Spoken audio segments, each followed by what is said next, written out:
To continue on with our timeline, we'll move on to the next speaker today, Michaelle Jinnette. Michelle is the founder of Cure KCNH1 Foundation, and Michelle will talk about what we have here, rare disease, life of the hardship. Hi, everyone. Thank you so much for being here today and spending your time learning about and brainstorming and collaborating to work together to help overcome some of the challenges facing our rare disease community. I will give just a very brief overview of the work of our foundation. I would be more than happy to answer more questions about the specifics of the research we're doing, et cetera. But really, I wanted to save time to share some videos because I think that's the most impactful way to get a glimpse into our rare disease lives. I don't know about you guys, but before my son Tristan was born, sadly to say, my extent of the knowledge of special needs was basically autism and Down syndrome. And a lot of the times the kids that we see out in the community with those conditions are the higher functioning, healthier ones. And so I just had no clue about the life of these families impacted by these severe, devastating disorders. And we count ourselves lucky because Tristan is more kind of in the middle of the spectrum of severity, physically at least, although he's profoundly intellectually impaired. So I just wanted to give you a firsthand look at some videos sharing some of our stories. But to give a little bit of background, my son was diagnosed almost 2 years ago. And we got our foundation up and running later that year in December of 2021. And in a little over a year since we created the foundation, we have gathered a scientific team, raised $350,000. None of this compares, of course, to the accomplishments of Amber. We're all aspiring to her success. But we have funded pivotal research projects for KCNH1. We have, in collaboration with our academic partners, we have developed invaluable research assets like patient-derived cell lines, and now working on at least one, hopefully two, KCNH1 mouse models. We just hosted last month the first ever KCNH1 patient or family and scientific conference. And one of my big goals for early this year is to launch a registry and/or natural history study. Our foundation has funded the design, manufacture, and screening right there at IXLs of a batch of antisense oligonucleotides and identified a couple of hits that are now being validated. And we also funded a repurposed drug screen that also yielded some hits. So our next step is validation of both of those. And sorry, just a minute, let me see if we have a three-step approach, basically. Small molecules that could be repurposed and accessed fairly quickly. And then step two is antisense oligonucleotides. And then the long-term goal that we really want to be on the cutting edge of, because I really think it's the thing that's going to be the most curative for our kids, is base editing. Almost all of the KCNH1 kids have de novo single point mutations that, it just blows my mind that we all are running around with mutations, but yet our kids get this one misspelled incorrect nucleotide out of 3.2 billion, and it causes all these problems. So my long-term goal is definitely to develop a base editing therapy for our kids. But let me go ahead and share some videos with you. This is when we met Tristan for the first time.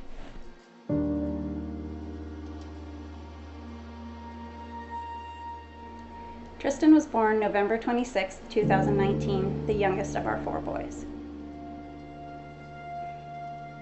From the minute I saw him, I thought something looked a little off about his eyes, but none of the doctors or nurses mentioned anything or seemed concerned, so I didn't think too much more of it. When he was about 4 months old, we started noticing that he wasn't reaching for things or bearing weight on his legs like his brothers had.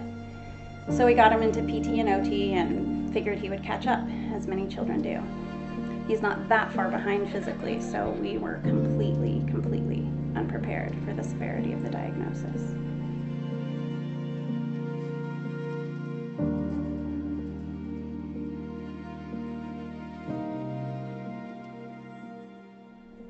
The one that hit me hardest was the fact that he would probably never speak. I don't know why, but in all of my wildest, worst case scenarios, it never even crossed my mind that my little boy wouldn't be able to talk to me.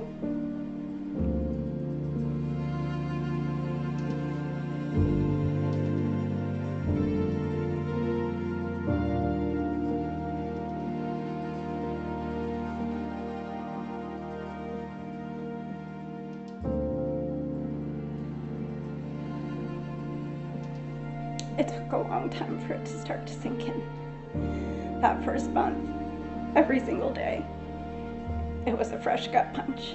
I would wake up in the morning, fine for a second, and then suddenly it would all come rushing back in, and it would literally take my breath away. And then, about a month after the diagnosis, he had his first seizure.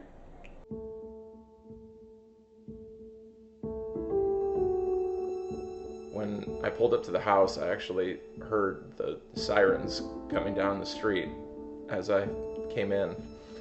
I'll never forget when I walked in to the house and saw Colt at the top of the stairs, and the look on his face said, Daddy, something's wrong with Tristy.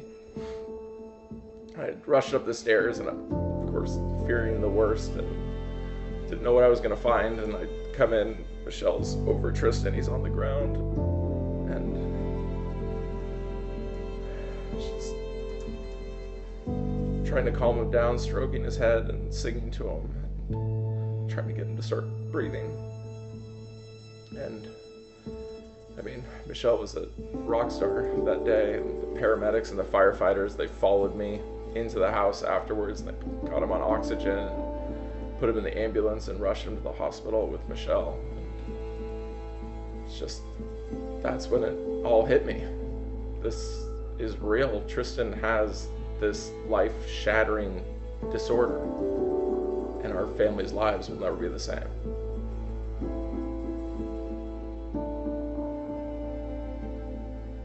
I've had to almost completely give up my private practice because of all the therapies and doctor appointments and exercises. He's in therapy 5 days a week, hours a day, but the progress is painfully slow. As he's gotten older, it's become more and more clear how impaired his little brain is. He works so hard to learn things, but even when something finally clicks, and he's been doing it consistently for weeks, it can suddenly vanish. And if you ask him to try to say or do something that he used to know, it totally breaks my heart. He's looking, his eyes are darting all over your face, his mouth is moving, he's breathing hard. I mean, he's trying so hard, he just can't get his body to cooperate. Tristan is the sweetest, most loving little person. He's always toddling over to lay his head in our laps or grab us as we're walking by. When he's alert and engaged, he's such a happy, affectionate little love bug. But a lot of the time, he's just off in his own world, kind of checked out, zoned out. Like at Christmas, all the other kids were so excited and tearing into presents, and he's just sitting there, staring off into space. I just want so desperately for him to be able to participate in things with our family and enjoy things with the rest of us.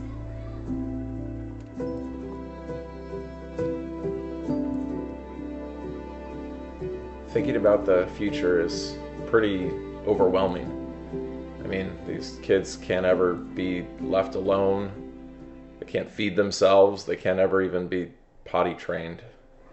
And it just gets harder as they get older. I mean, just imagine having a Kevin-sized toddler for the rest of your life.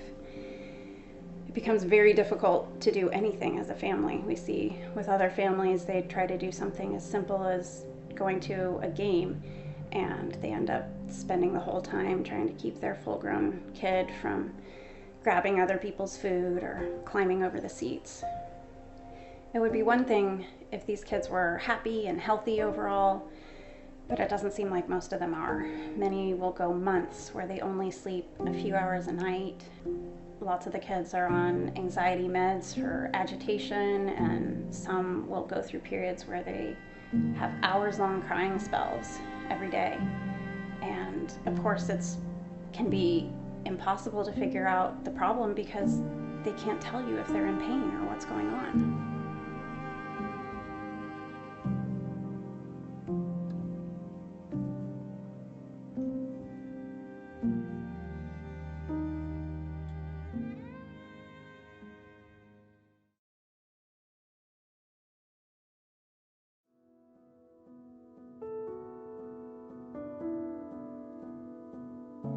After spending every spare minute for almost a year researching KCNH1 and contacting scientists all over the world, we've learned that there's a clear path forward for KCNH1. It's a very good candidate for gene expression therapy. In other similar disorders that have been treated with this therapy, kids have gone from wheelchair-bound to walking, nonverbal to verbal, multiple seizures a day to seizure-free. The technology exists, but the funding doesn't. As far as traditional drug development is concerned, KCNH1 is too rare to care. That's why it's up to us to make this happen. We need to raise $1 million to cure KCNH1.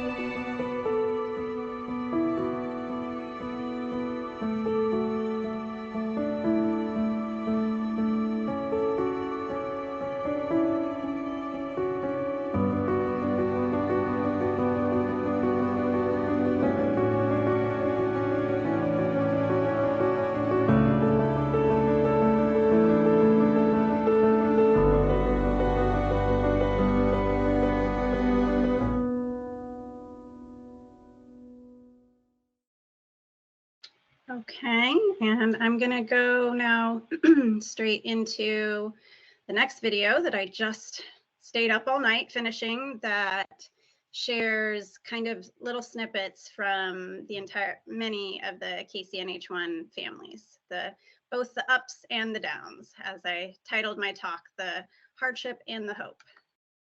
Hi, my name is Hazel, and I have KCNH1. Can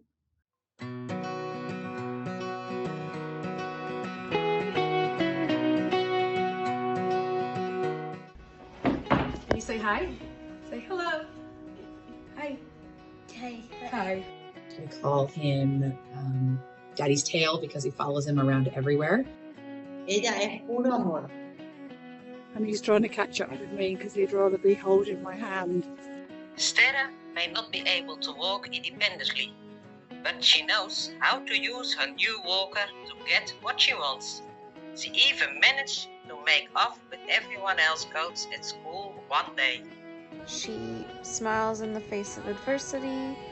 Tristan is the sweetest, most loving little person. He's always toddling over to lay his head in our laps or grab us as we're walking by.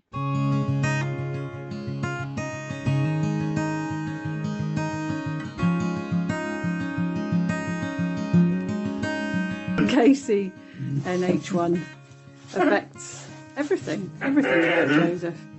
It makes him who he is. And it affects, obviously, everything about our lives as well. Our lives as a family are maybe not what we thought they would be when we had our little boy all those years ago. Mais c'est ça, malgré son âge de 16 ans, c'est que elle a quand même elle a un âge mental de 8-10 mois, ce qui est très difficile. Elle fait rien toute seule, elle dépend de nous dans toutes les sphères de sa vie. On l'appelle notre bébé géant d'amour. Fait que c'est ça, s'il y avait un médicament qui pourrait alléger,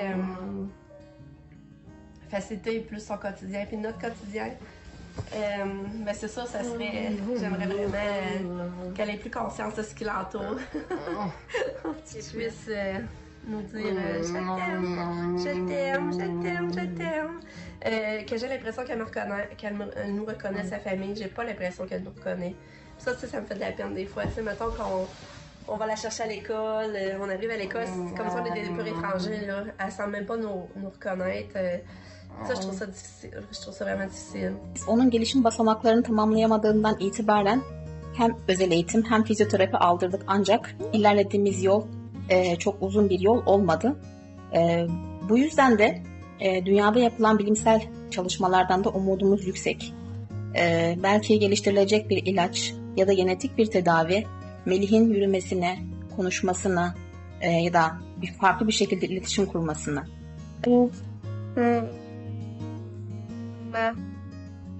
My brain sends a message to my mouth that my mouth doesn't get. I would say that the most difficult part of having a child with this disability is the unknown. Bentley could have just, a wonderful start to his day like he did today. A little bit tired because he decided that he was going to stay up all night, to, having a full-blown grand mal seizure this morning, which is very scary, very traumatic. The hardest part, which is Rafi's seizures. They're extremely scary. My husband and I feel often very helpless because there are no triggers, many times no warning signs, and even at 8 years old, they're really uncontrolled. Mi mayor esperanza, me diga lo que quiere, lo que siente, lo que le gusta. So if we could eliminate seizures altogether, that would be a dream. Our hopes for the future and with future treatments are for Bentley to have cognitive growth. To us, it's more important to have that cognitive ability than physical abilities. So if treatments could help with that, that would be a dream come true.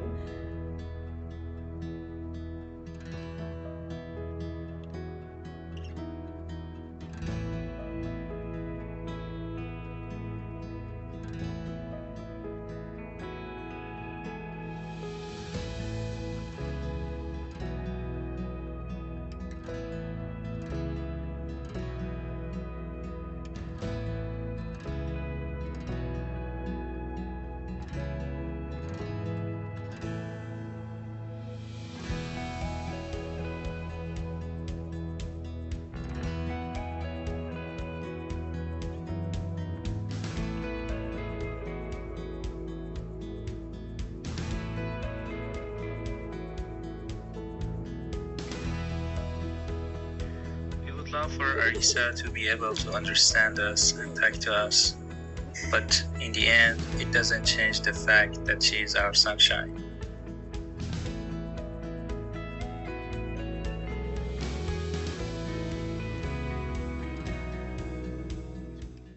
All right, so I had really hoped to have time to share this incredible gene therapy success story. I mean, the before and afters are just probably the starkest success story I've seen with one of these genetic treatments.